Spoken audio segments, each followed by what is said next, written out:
अस्सलाम वालेकुम जी, कैसे हैं आप सब? I hope you all are doing well. This is Adil Abbasi, financial market analyst and commodities trader.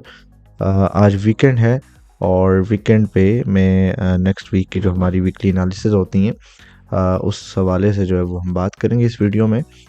Crude oil की एनालिसिस करेंगे, देन हम गोल्ड एंड जो बाकी हमारे पास फॉरेक्स पेयर्स हैं उन पे भी बात करेंगे। एंड इसके अलावा जो हमारे पास कोई फंडामेंटल डेटाज हैं 23 दिसंबर को, 24, 25, 6 एंड 7 को, ये हमारा नेक्स्ट वीक है।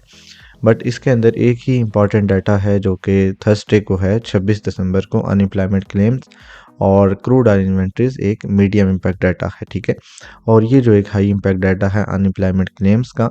इसके अलावा दिसंबर में जैसा कि आपको पता है क्रिसमस हॉलीडेज़ होते हैं और मार्केट के अंदर उस तरह से वॉल्यूम नहीं आता, क्योंकि मार्केट से जो आउटफ्लो है वो ज़्यादा हो रहा होता है और जो इनफ्लो है वो कम हो रहा होता है। और क्रिसमस की जब हॉलीडेज़ आते हैं तो उन दिनों मार्केट में वैसे भी एक मार्केट के अंदर अनसर्टिनिटी सी जो है वो फैल जाती है।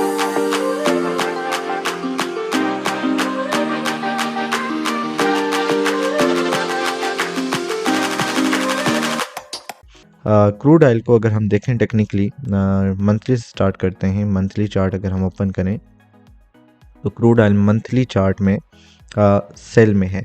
इसका जो ओवरऑल एक ट्रेंड है मंथ्स के अकॉर्डिंग हम देखें तो यहाँ पे कंटिन्यूस से जो है क्रूड ऑयल सेल में ही जो है वो जा रहा है। बट इस टाइम एक बेहतरीन सपोर्ट पे खड़ा है और यहाँ पे ये हमारे पास एक एरिया बन रहा है जहाँ से क्रूड ऑयल बार बार जो है वो बाउंस बैक करने की कोशिश कर रहा है। बट तब ही इसका ट्रेंड चेंज होगा जब प्राइस ये वाला जो इसका स्विंग हाई है ये ब्रेक करे, ठीक है।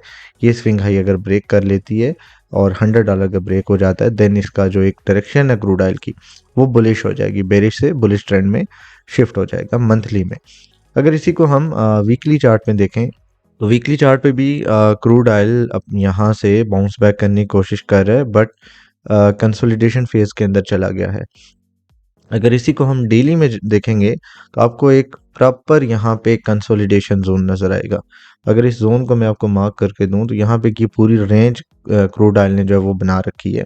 जस्ट अगर यहाँ से हम देखें तो प्राइस ने ये एक लो लगाया था, उसके बाद प्राइस ने ऊपर जाने की कोशिश की, अगेन ये जो हमारे पास ऑर्डर ब्लॉक था इसको टेस्ट किया और प्राइस जो है वो यहाँ से बाई साइड की तरफ जाती है। बट ये जो बेरिश ऑर्डर ब्लॉक था यहाँ से प्राइस दोबारा रिजेक्शन लेके सेल में आती है और अराउंड $78 से रिजेक्शन मिलती है क्रूड ऑयल को और उसके बाद एक कंसोलिडेशन जोन में चला जाता है। प्राइस ये जो जोन है 72 से लेके 66 का, $72 से लेके $66 मीन्स कि ये हाई है हमारे पास और ये हमारे पास लो है। तो प्राइस इस रेंज के अंदर जो है वो ट्रेड कर रही है।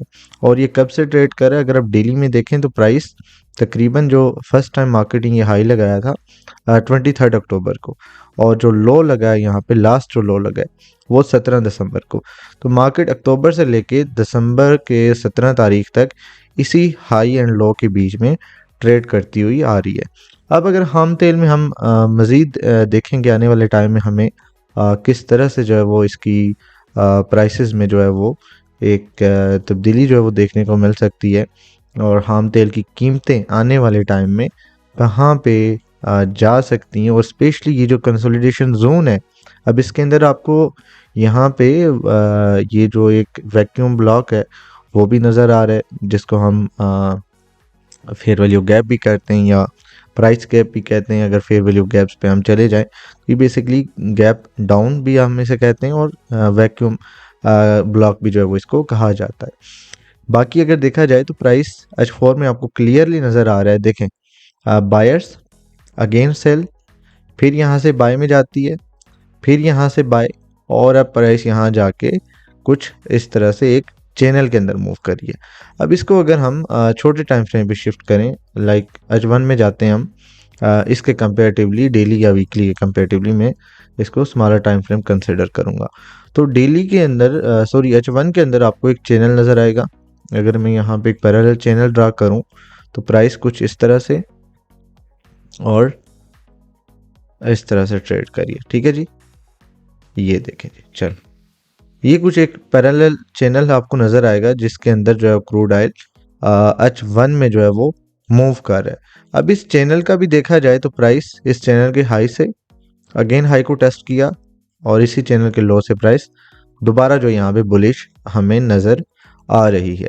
अब मंडे को हमें इंट्राडे का अगर सेटअप देखें तो हमें बाय की तरफ देखना चाहिए, सेल की तरफ देखना चाहिए, और जो क्रूड ऑयल की प्राइसेस हैं उन पे आने वाले टाइम पे क्या इम्पैक्ट हो सकता है, स्पेशली यूएस के अंदर जो इकोनॉमिकल चेंजेस आ रही हैं, जिस तरह रिसेंटली जो रेट्स को कट किया गया है 25 बीपीएस, और उसके बाद क्रूड ऑयल के अंदर मज़ीद क्या गिरावट आ सकती है, या क्रूड ऑयल यहाँ से एक बुलिश सिनेरियो जो है वो क्रूड ऑयल के अंदर आपको देखने को मिल सकता है। ये तमाम चीज़ें जो है वो हम इसी वीडियो में डिस्कस करेंगे। M15 पे चलते हैं और M15 के अंदर हमें इंट्राडे का सेटअप जो है वो एक बेहतरीन मिल सकता है।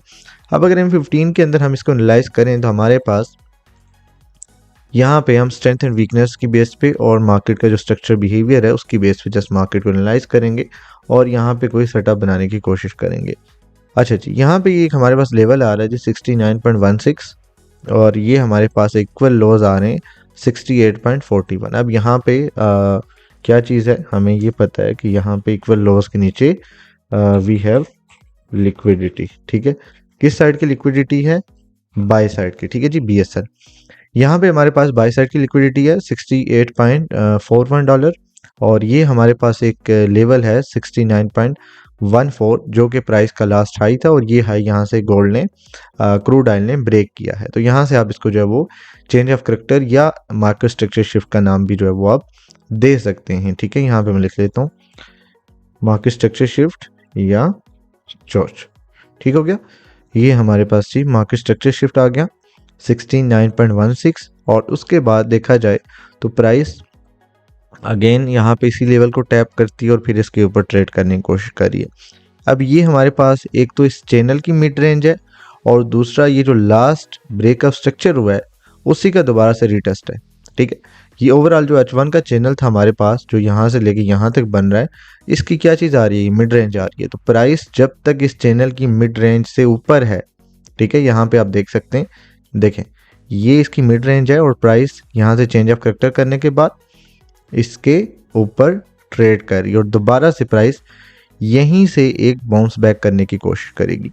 अब मंडे को हम किस तरह से ट्रेड एक्सपेक्ट कर सकते हैं और मेरी जो ऑब्जर्वेशन है मार्केट को लेके वो क्या है? मैं यहाँ से बाय का सेटअप देखूंगा मंडे को। इंट्राडे के हवाले से अगर देखा जाए तो हमारा जो टारगेट होगा वो तकरीबन इसी चैनल का हाई होगा विच इज़ 70.76। अब हमने कौन कौन से टारगेट्स यूज़ करने बीच वो भी बताता हूँ। अब हम स्टॉप लॉस जो लेंगे वो देखें, यहाँ पर ये हमारे पास मार्केट स्ट्रक्चर जो शिफ्ट का यहाँ पे मैंने लिखा हुआ है और चेंज ऑफ करेक्टर भी लिखा हुआ है 69.16 वाला जो लेवल है, इसके नीचे हमारे पास यहाँ पे एक छोटा सा फेयर वैल्यू गैप है। ठीक है, अब हम कोशिश करेंगे फेयर वैल्यू गैप के साथ साथ ये हमारे पास ऑर्डर ब्लॉक भी आ रहा है, हम इस फेयर वैल्यू गैप के नीचे जो है वो अपना स्टॉप लॉस रखेंगे। ठीक है जी, ये हमारे पास स्टॉप लॉस आ जाएगा 68.90 का स्टॉप लॉस होगा। ये हमारा बाय का जोन है, सॉरी यहाँ से हम लॉन्ग पोजीशन चलें, यहाँ से हमारी लॉन्ग पोजीशन ओपन हो गई। ये हमारा स्टॉप लॉस आ गया 68.90 और 69.50 से लेके ये सारा एरिया, ये जो हमारे पास पॉइंट ऑफ इंटरेस्ट है या आप एरिया ऑफ इंटरेस्ट भी बोल सकते हैं, एरिया ऑफ इंटरेस्ट, ठीक है, या हमारे पास POI आ गया।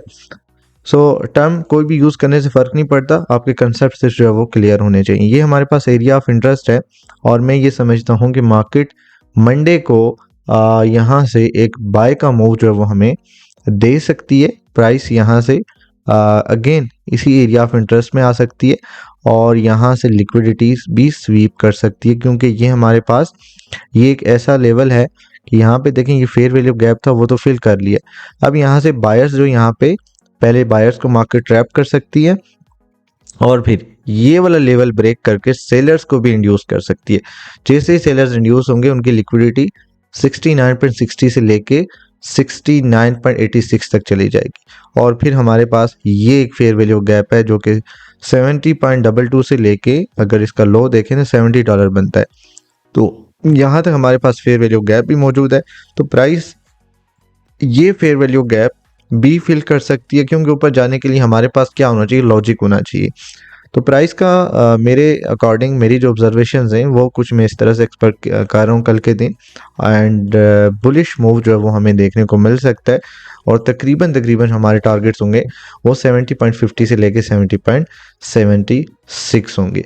अब हमने स्टॉप लॉस को कैसे मूव करना है, प्राइस जैसे ही 69.82 वाला लेवल ब्रेक करती है देन हम अपने स्टॉप लॉस को मूव कर लेंगे यहाँ पे। ठीक है जी, हमारा स्टॉप लॉस छोटा हो जाएगा और यहाँ पे फिर हम अपनी ट्रेड को होल्ड कर सकते हैं, या अगर आपने मजीद सेफ खेलना है तो आप इस लेवल के नीचे रख सकते हैं। 69.12 पे अपना आप लोग स्टॉप लॉस मूव कर सकते हैं। ये मेरी क्रूड ऑयल की ऑब्जर्वेशंस हैं कल के दिन के लिए। इंट्राडे की जो ट्रेड है उसको मैं कुछ इस तरह से मैनेज करूंगा। सो होपफुली आपके कंसेप्ट जो है वो क्लियर हुए होंगे, और जो क्रूड ऑयल की एक आउटलुक मैंने आपको दी है, प्रॉपर एनालिसिस दी है, प्रॉपर टॉप डाउन एनालिसिस के साथ साथ मैंने आपके साथ इंट्राडे का सेटअप भी शेयर किया है। So thank you for watching the video, stay blessed, अल्लाह हाफिज़।